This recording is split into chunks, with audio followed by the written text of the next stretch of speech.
అందరూ ఎలా ఉన్నారు? అందరూ బాగుండాలి.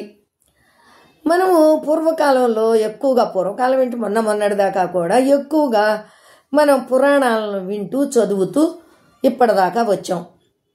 పురాణాలు అనగానే మరి భాగవతం, భారతం, రామాయణం ఇలాంటివన్నీ కూడా మనం చదువుతూ వింటూ వస్తున్నాం. వాటిని ఎక్కువగా చాలామంది ఏం చేస్తారంటే నాటకాలుగాను, హరికథలుగా, బుర్రకథలుగా ప్రదర్శిస్తూ ఉంటారు.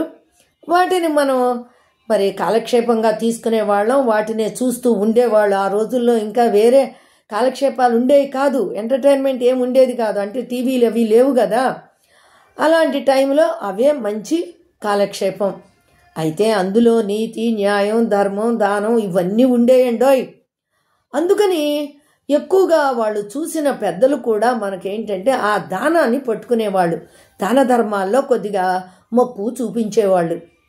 అందుకే ఇంటికి ఎవరైనా అడుక్కునే వాళ్ళు వచ్చారనుకోండి, వాళ్ళు ఏం నోటితోటి లేదనకుండా చేత్తో అంత చద్దనమో అంత కూర పెట్టేవాళ్ళు. ఎందుకంటే అవి పెద్ద పెద్ద కుటుంబాలు, ఆ రోజుల్లో అంతంత వండేవాళ్ళు, అందుకని అలా పెట్టేవాళ్ళు. ఇప్పుడు కాలక్రమేణా చిన్న కుటుంబాలు అయిపోయినాయి, వాళ్ళు వండుకోవటమే కష్టమైపోతుంది. అలాగే అడుక్కునేవాళ్ళు కూడా తగ్గిపోయారు. ముద్ద అడుక్కునేవాళ్ళు కూడా హైటెక్ అడుక్కునేవాళ్ళు ఎక్కువైపోయారండోయ్.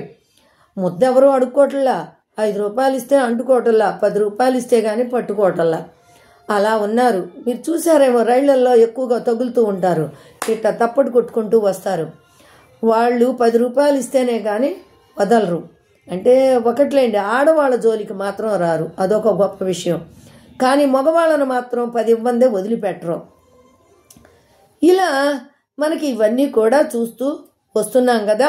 అయితే భాగవతం అనగానే మనకి దాంట్లో రంతిదేవుడు దానానికి ప్రసిద్ధి చెందినటువంటి వాడుగా గుర్తింపు తెచ్చుకున్నారు. రంతిదేవుడు అనగానే మనకి దానం గుర్తొస్తుంది. ఎందుకంటే ఆయన తినబోయే ఆహారాన్ని, తన బిడ్డల ముందు ఆహారాన్ని కూడా దానం చేసి పుణ్యలోకానికి వెళ్ళాడు అనేది. అలాగే భారతంలోకి వచ్చేటప్పటికి కర్ణుడు, మరి ఆయన మరి ఎంతో గొప్ప దాన ధర్మాలు చేసి దానకర్ణుడుగా ప్రసిద్ధి చెందాడు. అంత గొప్ప రాజైన ధర్మరాజును కూడా మించి దాన ధర్మాలు చేసినటువంటి వాడు కర్ణుడు. అలా ఆయన కూడా ఆ దాన ధర్మాలతోటే పుణ్యలోకానికి వెళ్ళాడని మనం చదువుకున్నాం. ఇప్పుడు మీకు ఈ సదంతా ఎందుకు చెప్తున్నాను అనుకుంటున్నారా? ఉందండో ఈ విషయం. నేను ఇవన్నీ జరిగిపోయిన కాలంలో జరిగినటువంటివి మనం మన కంటితో చూడలా, మనం వింటం వరకే చేశాం. అంతేగాని మరి ఇప్పుడు ఈ ఆధునిక సమాజంలో ఒక స్త్రీమూర్తి గొప్ప దానాన్ని చేసింది. అందుకని నేను ఆవిడని గురించి చెప్పబోతున్నాను. ఆవిడి పేరు ఉమాదేవి. ఆవిడ గుంటూరుకు చెందినటువంటి ఆవిడ. గుంటూరు వైద్య కళాశాలలో డాక్టర్ చదివి, MBBS చదివి, ఈ రోజున అక్కడ ఉన్న ప్రభుత్వ హాస్పిటల్కి తన యావదాస్తిని రాసిచ్చేశారు.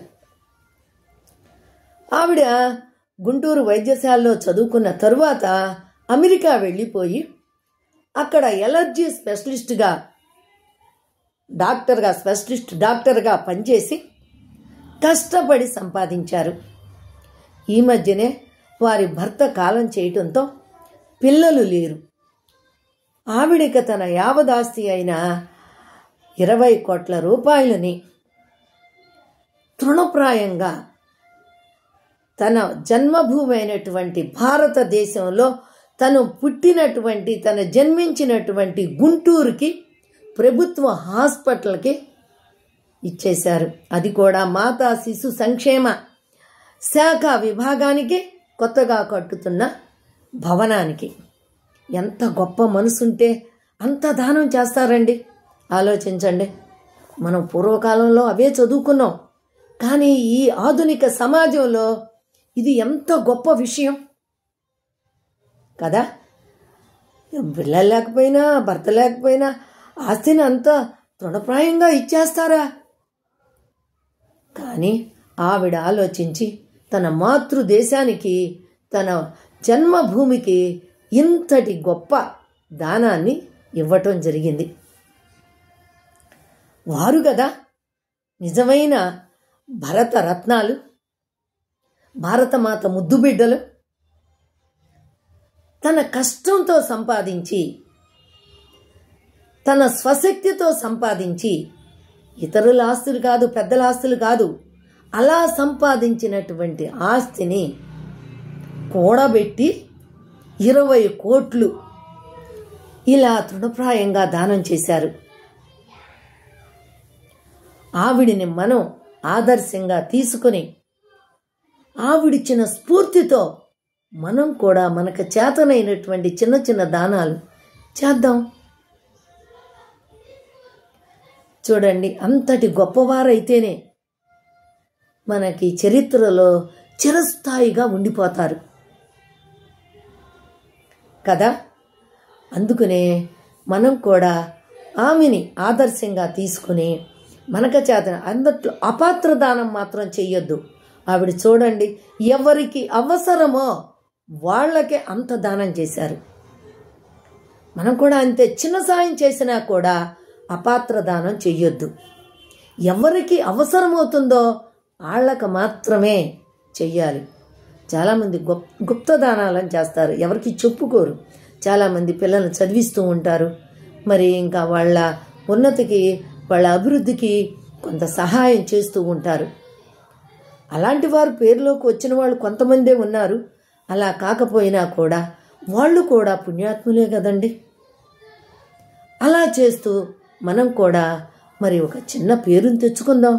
పేరు లేకపోయినా దానం చేద్దాం. ఏమంటారు? మీకు ఆవిడ కథ నచ్చినట్లయితే, మరి మీకు ఇది మీరు మెచ్చుకున్నట్లయితే నాకు ఒక చిన్న లైక్ వేసి, అలాగే ఒక కామెంట్ ఇచ్చి, మీకు కుదిరితే షేర్ చేయండి.